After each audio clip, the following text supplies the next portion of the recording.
Imagine discovering a profound connection to ancient Jewish wisdom in the most unexpected of places. In a remote corner of Shandong province, China, a routine kosher inspection turned into a remarkable encounter that challenged my perceptions and left me deeply inspired. Here's the full story, and trust me, it's one you won't forget. As a shliach in China, my role involves ensuring that factories producing kosher food for export meet the strictest halakhic standards. Jews worldwide depend on these products, and with so many ingredients sourced from China, my work is both critical and rewarding. On a typical day, I visit multiple facilities, meticulously inspecting production lines, ingredients, equipment, and records to guarantee compliance.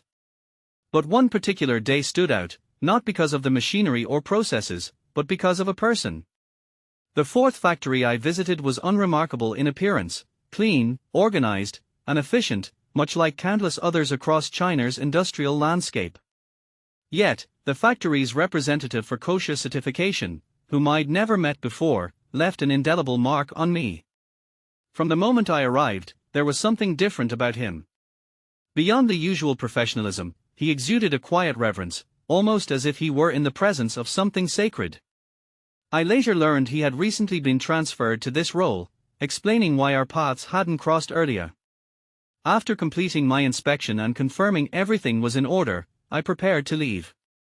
But just as I was about to step out, he approached me with an excitement that was hard to ignore. "Can I show you something?" he asked. Intrigued, I agreed. He led me to a small closet behind his desk, carefully opened it, and pulled out 2 books, both in Chinese. To my astonishment, they were about the Gemara. But here's where it gets controversial: these weren't just any books. They were Talmud Bavli and the Book of Wisdom, compiled by a Chinese scholar named Chu Chuan and published by the China Federation of Literary and Art Circles Press. While they lacked specific references for the passages they quoted, their content was nothing short of captivating. Each page radiated a deep admiration for Jewish learning, moral reasoning, and the timeless lessons embedded in our ancient texts. With a proud smile, he explained that these books were his constant source of wisdom, which he studied regularly for inspiration. I asked him to share a story that particularly resonated with him. He eagerly turned to a passage and began recounting a tale, one that, interestingly, wasn't from the Gemara but from the Midrash. It was about Rabbi Shimon ben Gamliel, a Talmudic sage whose name echoes throughout our literature. Here's the story he shared. Rabbi Shimon ben Gamliel once called his attendant, Tavi, and said, "Please go to the market and bring me the best food you can find." Tavi returned with beef tongue. Later, Rabbi Shimon asked him to bring something bad. Tavi returned again with tongue. Confused, Rabbi Shimon asked, "Why the same thing?" Tavi replied, "From the tongue comes the good, and from the tongue comes the bad. When it is good, nothing is better, when it is bad, nothing is worse." Midrash Rabber, Parashat Behal.